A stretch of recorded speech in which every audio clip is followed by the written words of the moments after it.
என் செல்ல பிள்ளையே, இதுவரை உன்னுடைய எதிரிகள் ஆடினார்கள், நீ கலங்கி நின்றாய்.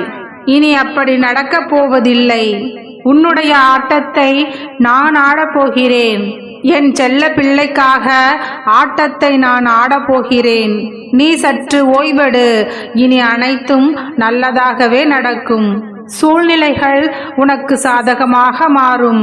நீ காத்து கொண்டிருக்கும் நிறைவான வாழ்க்கை நிச்சயமாக உன்னை வந்து சேரும்.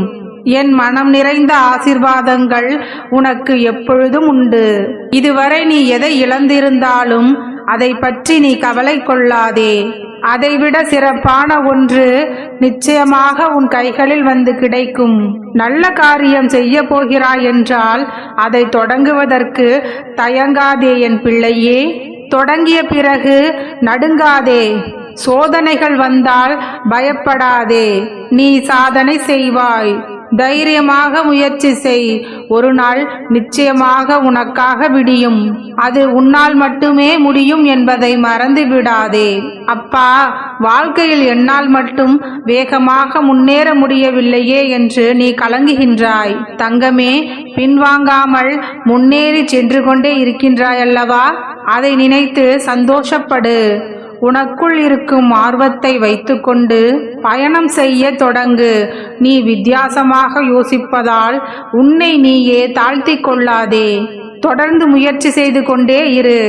ஒரு சிலர் உன்னை அடிக்கடி காயப்படுத்தி கொண்டே இருந்தால் ஆறுதல் இன்றி தவிக்கின்றாய். அந்த அளவிற்கு சிலர் வாய் சொற்களால் உன்னை கொடுமைப்படுத்துகின்றனர். குறை சொல்பவர்கள் குறை சொல்லிக் கொண்டே இருக்கட்டும். நீ சற்று பொறுமையாக இரு. ஒரு நாள் அனைத்தும் தலைகீழாக மாறும் என்பதை முழுமையாக நம்பு. பாசம் வைத்து நெடுநாள் பயணிக்கலாம். ஆனால் வேஷம் போட்டு ஒருவராலும் நீண்ட காலம் பயணிக்க முடியாது. என் பிள்ளையே, இரவு முழுவதும் தூக்கம் இல்லாமல் புலம்பிக் கொண்டே இருக்கின்றாய். இதற்கு ஒரு முடிவே இல்லையா என்று நீ கலங்குகின்றாய். சில சமயம் உயிரை மாய்த்து கொள்ளலாம் என்று கூட நினைக்கின்றாய். அப்படியெல்லாம் யோசிக்காதே என் பிள்ளையே. இந்த உடல் இறைவனால் படைக்கப்பட்டது என் பிள்ளையே. இதை எடுப்பதற்கு உனக்கு உரிமை இல்லை என் தங்கமே. சில சமயம் பிரச்சனைகளை யாரிடமாவது சொல்லலாம் என்று நினைக்கின்றாய். ஆனால் அதனை சொல்லவும் முடியாமல் தவிக்கின்றாய். என்னை புரிந்து கொள்ளவும் யாருமில்லை, எனக்கு உதவி செய்யவும் யாருமில்லை என புலம்பிக் கொண்டே இருக்கின்றாய். என் பிள்ளையே, உனக்கு உதவிகளை செய்வதற்கும் உன்னை புரிந்து கொள்வதற்கும் உன்னுடைய அப்பா நான் இருக்கையில் நீ ஏன் மற்றவர்களுக்காக ஏங்கி தவிக்கின்றாய்? சோதனைகள் இல்லாமல் யாராலும் சாதனைகள் படைக்க முடியாது என் பிள்ளையே. அதனால் சோதனைகளை கண்டு துவண்டு விடாதே. எல்லாம் நன்மைக்கே என்று எடுத்துக்கொண்டு உன்னுடைய வாழ்க்கையில் முன்னேறி சென்று கொண்டிரு. இந்த அப்பாவின் மனம் நிறைந்த ஆசீர்வாதங்கள் உனக்கு எப்பொழுதும் உண்டு. என்னை நம்பு. உனக்கான நல்வாழ்க்கையை நான் அமைத்து தருகின்றேன். இதுவரை நடந்த அனைத்து விஷயங்களையும் மறந்துவிட்டு சந்தோஷமாக மகிழ்ச்சியாக இரு என் பிள்ளையே. மற்றவற்றை நான் பார்த்து கொள்கிறேன். பயப்படாமல் இரு பிள்ளையே. உன்னுடைய கஷ்டங்களுக்கு எல்லாம் நான் முடிவு கட்டப் போகிறேன். நீ எதிர்பார்த்த அந்த நல்ல முடிவை நீ எதிர்பார்க்காத அந்த நேரத்தில் உனக்காக நான் செய்து தருவேன். இத்தனை நாட்களாக தொடர்ந்த உன்னுடைய போராட்டங்களும் சிக்கல்களும் இப்பொழுது முடிவுக்கு வரப்போகிறது. உன்னுடைய கண்ணீரும் கஷ்டங்களும் இனி சுகமாக முடியப் போகின்றன.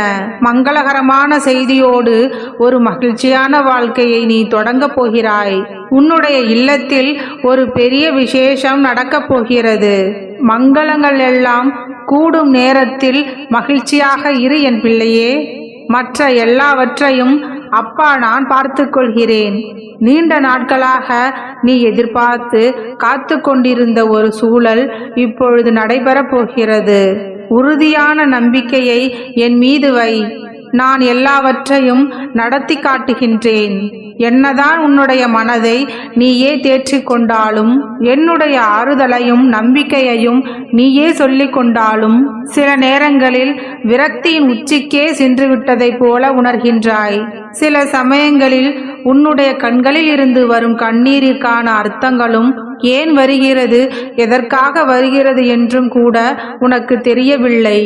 மனதில் ஒரு சுமை, ஒரு விதமான வலி.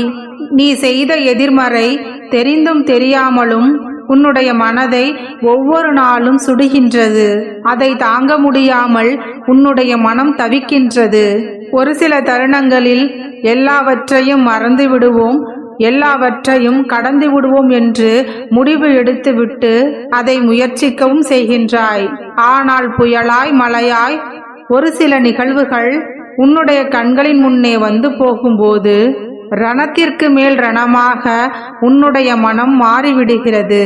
நிம்மதி என்ற சொல்லை கூட மறந்துவிடும் சூழல் உருவாகிறது. மறந்து விடுவோம் என்ற சபதம் எடுத்த அந்த நாளில்தான் அதிகமாக அதை நினைத்து கொண்டே இருக்கின்றாய். வேண்டாம் என் பிள்ளையே, நீ எதையும் மறக்கவும் வேண்டாம், எதையும் நினைக்கவும் வேண்டாம். எல்லாவற்றையும் கடந்து வா. உன்னுடைய கடந்த கால நினைவுகளை தீயில் போட்டு எரித்துவிடு. எதிர்காலத்தை என்னிடத்தில் ஒப்படைத்து விடு. இப்பொழுது உன்னுடைய எதிர்காலத்தை மட்டும் கவனத்தில் கொண்டு செயல்படு. நிச்சயமாக அனைத்தும் உனக்கு நல்லதாகவே நடக்கும். பிள்ளையே, இப்பொழுது உன்னுடைய வாழ்வில் உன்னை சுற்றி நடக்கும் விஷயங்கள் உனக்கே புரியாமல் மர்மமாக இருக்கின்றது. சில விஷயங்களுக்கு காரணங்கள் புரியாமல் புதிராக தோன்றுகின்றது. ஏன் என்னுடைய வாழ்க்கையில் இப்படியெல்லாம் நடக்கின்றது, இப்படியெல்லாம் நடக்கும் என்று நான் கனவில் கூட கண்டதில்லை என்றெல்லாம் யோசித்து கொண்டே இருக்கின்றாய். அடுத்து என்ன செய்யலாம் என்று உன்னை சுற்றி உள்ள உறவுகளிடமும் நண்பர்களிடமும் கேட்டுக்கொண்டே இருக்கின்றாய். பல வெவ்வேறான கருத்துக்களை நீ பெற்றுக்கொண்டும் இருக்கின்றாய். ஆனால் அதிலும் உனக்கு பெரும் குழப்பம். எது சரி, எது தவறு, யார் உனக்கு நலம் விரும்பி யார் உன்னை வஞ்சிக்கிறார்கள் என்று கூட தெரியாமல் கலக்கத்தோடு இருக்கின்றாய். ஒரு கணம் இது நமக்கு சரியாக இருக்கும் என்று யோசித்தவுடன் அடுத்த நிமிடமே இது நமக்கு சரியாக வருமா என்று கலங்கிக் கொண்டிருக்கின்றாய். எவரை நம்புவது, யாரை நம்புவது என்று புலம்பிக் கொண்டேதான் இருக்கின்றாய். ஆனால் உன்னுடைய சுயம் இதுவல்ல என் பிள்ளையே. நீ பொதுவாகவே தெளிவான பிள்ளை. தெளிவான முடிவுகளை எடுப்பாய். யாரேனும் பிரச்சனைகள் என்று உன்னிடம் வந்தால் அவர்களுக்கு தெளிவான முடிவையும் தெளிவான தீர்வையும் உன்னால் கூற முடியும். அந்த அளவிற்கு தெளிவான புத்தி கொண்ட என் பிள்ளை. ஆனால் உனக்கென்று ஒரு பிரச்சனை வரும்பொழுது இத்தனை குழப்பங்களுடன் போராடி கொண்டிருக்கின்றாய். இத்தனை பிரச்சனைகளுக்கும் என்ன காரணம் என்று உனக்கு தெரியுமா என் தங்கமே? இப்பொழுது உன்னை சுற்றி உன்னுடைய வாழ்க்கையில் மாயை சூழ்ந்துள்ளது. மாயை சூழ்ந்துள்ள பொழுது எல்லா மனிதர்களுக்கும் இவ்வாறான குழப்பங்கள் வருவது இயல்புதான். நீ மனதில் ஒன்றை நினைக்க நடப்பது வேறொன்றாக இருக்கும். உன்னுடைய பிடியில் இருந்தும் உன்னுடைய கைகளில் இருந்தும் நழுவுவதைப் போல தோன்றும். என் பிள்ளையே, இப்பொழுது இந்த சூழ்நிலையில் உன்னுடைய கோபத்தை மட்டும் குறைத்துக்கொள். நிதானத்தையே கையாளு. நல்லதே நினை, நல்லதே செய், நல்லதே நடக்கும். எண்ணம் போல் வாழ்க்கை. வாழ்க வளமுடன்.